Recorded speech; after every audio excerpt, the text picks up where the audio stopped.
Hello friends. UPPSC 2024 के prelim session में आपका फिर से स्वागत है। आज की इस वीडियो लेक्चर में हम लोग पॉलिटी का एक बहुत ही महत्वपूर्ण टॉपिक को कवर करने वाले हैं, जो कि है historical background of Indian constitution. इस टॉपिक से यूपीपीएससी यहाँ पे एक क्वेश्चन ज़रूर पूछ लेता है, जो कि हम लोग पीवाईक्यू यहाँ पे कुछ क्वेश्चन लिए हुए हैं, उसको हम लोग कवर करेंगे। तो आज की इस वीडियो लेक्चर में इस टॉपिक से 10 एमसीक्यूज को डिस्कस करेंगे और साथ ही यहाँ पे सबसे पहले इसके जो बेसिक या इम्पोर्टेंट जो फैक्ट हैं उसको यहाँ पे कवर करने वाले हैं। तो चलो दोस्तों, आज का वीडियो स्टार्ट करते हैं और सबसे पहले बेसिक की बात करें या इम्पोर्टेंट फैक्ट की बात करें historical background of Indian constitution topic पे। तो सबसे पहले आपको पता होगा कि 1600 ईस्वी में ईस्ट इंडिया कंपनी को एक रॉयल चार्टर ग्रांट हुआ था। किसके द्वारा? क्वीन एलिजाबेथ फर्स्ट के द्वारा। ठीक है, 1600 ईस्वी में। इसके बाद 1765 में ईस्ट इंडिया कंपनी को दीवानी दीवानी राइट मिला था। और कहाँ पे मिला था? बंगाल, बिहार और उड़ीसा में। और दीवानी राइट का मतलब है राइट ओवर रेवेन्यू और सिविल जस्टिस ओनली। ठीक है, यहाँ पे क्रिमिनल जस्टिस को इंक्लूड नहीं किया जाता है दीवानी राइट में। तो रेवेन्यू पे राइट था, अधिकार था, और सिविल जस्टिस पे ये हमारा ईस्ट इंडिया कंपनी को 1765 में दीवानी राइट मिला था। इसके बाद ब्रिटिश की जो पार्लियामेंट है वो 1773 में सबसे पहले रेगुलेटिंग एक्ट लाया, मतलब फर्स्ट हमारा regulating act east India company पर 1773 में लाया। और इस समय ईस्ट इंडिया कंपनी की जो पॉलिटिकल और एडमिनिस्ट्रेटिव फंक्शन है उसको रिकॉग्नाइज किया। ठीक है, और उसको रेगुलेट करने का काम किया। इसके साथ साथ जो हमारे फैक्चुअल क्वेश्चन हमारे बनते हैं यूपीपीएससी द्वारा, वो पूछा जाता है first governor general of Bengal कौन सा था, कौन से थे? तो वेरेन हेस्टिंग, ये हमारा 1773 से 1785 के बीच में गवर्नर जनरल ऑफ बंगाल रहे थे। फिर आपसे यूपीपीएससी क्वेश्चन पूछ सकता है कि first governor general of India कौन थे? तो विलियम वेंटिक। ठीक है, 1828 से 1835 तक इन्होंने गवर्नर जनरल ऑफ इंडिया रहा था। फिर फर्स्ट वायसराय लॉर्ड हमारे कैनिंग थे, जो कि 1858 से 1862 तक रहे थे। ठीक है, ये भी हमारा 3 फैक्ट, ये भी आपको मेमोराइज करना पड़ेगा। फिर अदर इम्पोर्टेंट हमारे जो फैक्ट हैं वो हमारा इंडियन काउंसिल एक्ट 1861।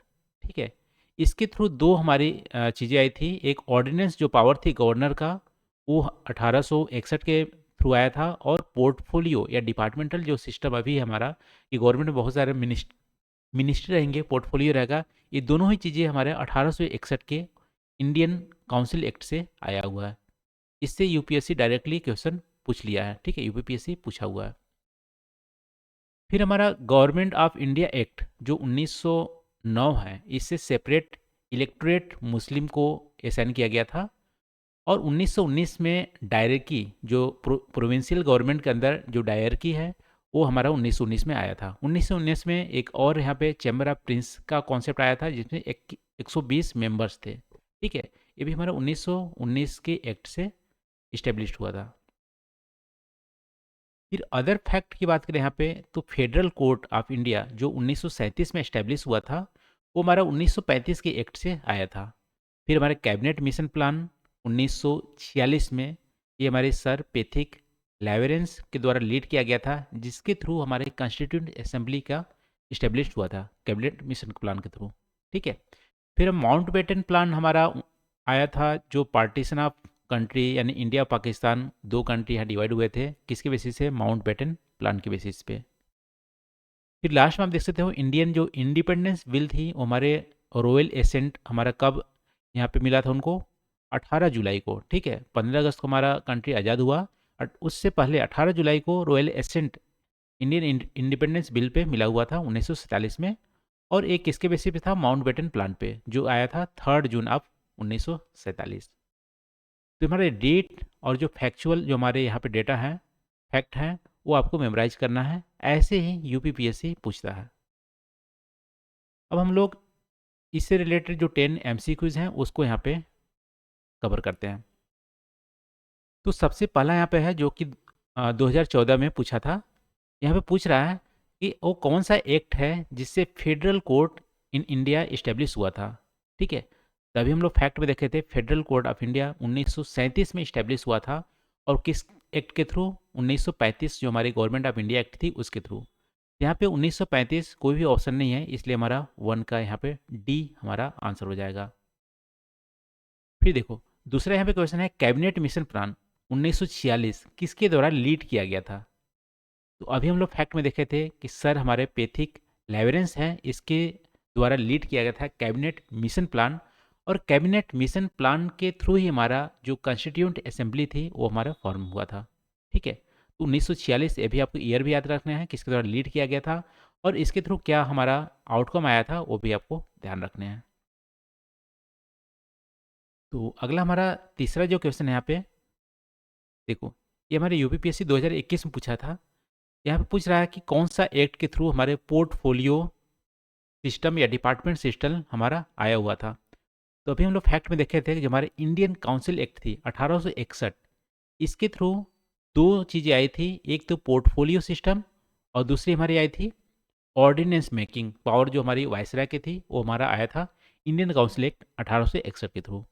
तो तीसरा का हमारा ए आंसर हो जाएगा। ठीक है, तो आप देख सकते हैं यहाँ पे इस टॉपिक से रिलेटेड यूपीपीएससी हर साल एक क्वेश्चन जरूर पूछ लेता है।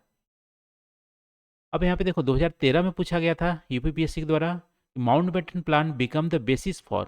ठीक है, तो यहाँ पे Mountbatten plan partition of country, ठीक, माउंटबेटन प्लान 3 जून 1947 को आया था, जो कि यहाँ पे दो कंट्री में डिवाइड किया था, तो पार्टीशन ऑफ कंट्री हो जाएगा। तो 4 का हमारा सी यहाँ पे आंसर हो जाता है। फिर देखो यूपीपीएससी इसी टॉपिक से 2023 में एक क्वेश्चन पूछा है कि चैम्बर ऑफ प्रिंस का जो 120 मेंबर थे वो क्रिएट हुआ था किस एक्ट के थ्रू? अभी हम लोग फैक्ट में देखे थे जो 1919 का एक्ट है, इसके थ्रू हमारा चैम्बर ऑफ प्रिंस का यहाँ पे कॉन्सेप्ट आया था। तो 5 का हमारा ए यहाँ पे आंसर हो जाता है। ठीक है, तो ऐसे फैक्चुअल क्वेश्चन पूछता है यूपीपीएससी, तो आपको फैक्ट को बहुत ही ढंग से मेमोराइज करना है और उसको प्रैक्टिस करते रहना है। फिर देखो अगेन 2014 में यूपीपीएससी यहाँ पे क्वेश्चन पूछा है कि Indian independence bill received royal assent. Royal assent कब रिसीव किया था? तो अभी हम लोग डिस्कस किए थे 18 जुलाई 1947 को रॉयल एसेंट मिला था इंडियन इंडिपेंडेंस बिल को। किसके बेसिस पे? माउंटबेटन जो प्लान है उसके बेसिस पे। और माउंटबेटन प्लान कब आया था? 3 जून 1947 को। और Indian independence bill royal assent कब रिसीव्ड हुआ था? हमारा 18 जुलाई 1947 को। 6 का हमारा यहाँ पे ए आंसर हो जाएगा। तो आज का 7वां प्रश्न आप देख लेते हैं। New office high commissioner for India in London was created by which act?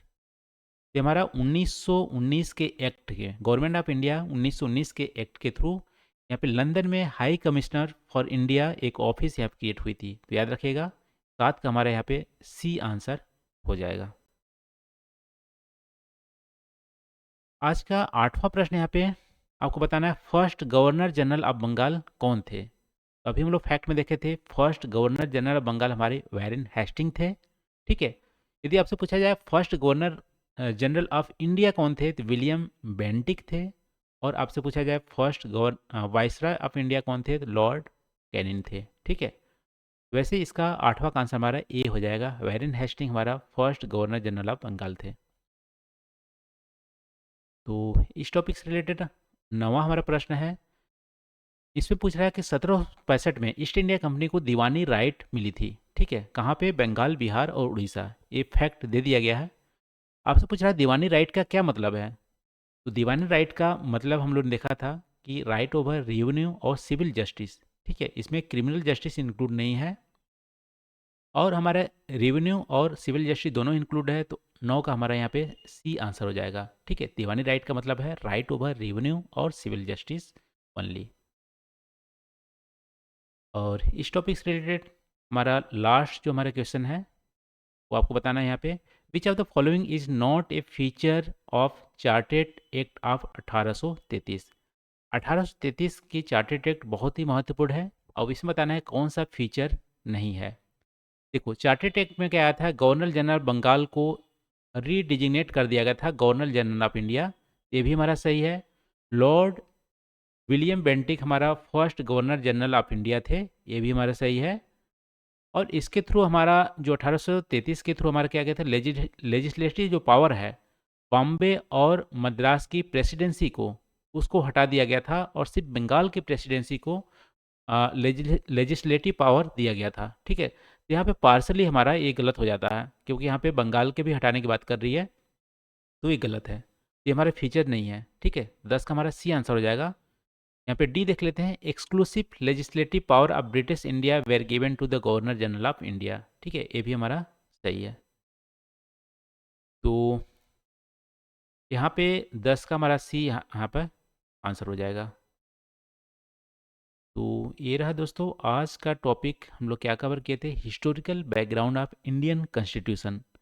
सबसे पहले आपको लक्ष्मीकांत की जो भी वहाँ पे इससे रिलेटेड जो डेटा दिए हुए हैं आपको रीड करना है, उसको लाइन बाय लाइन मेमोराइज करना है।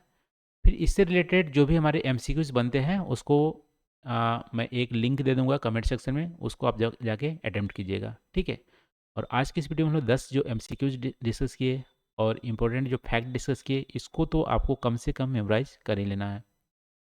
तो आज की इस वीडियो में बस इतना ही दोस्तों। आप कमेंट करके ज़रूर बताना वीडियो कैसी चल रही है, कैसी लग रही है। ठीक है, थैंक यू फॉर वॉचिंग, मिलते हैं अगले वीडियो में नए टॉपिक के साथ। Thank you.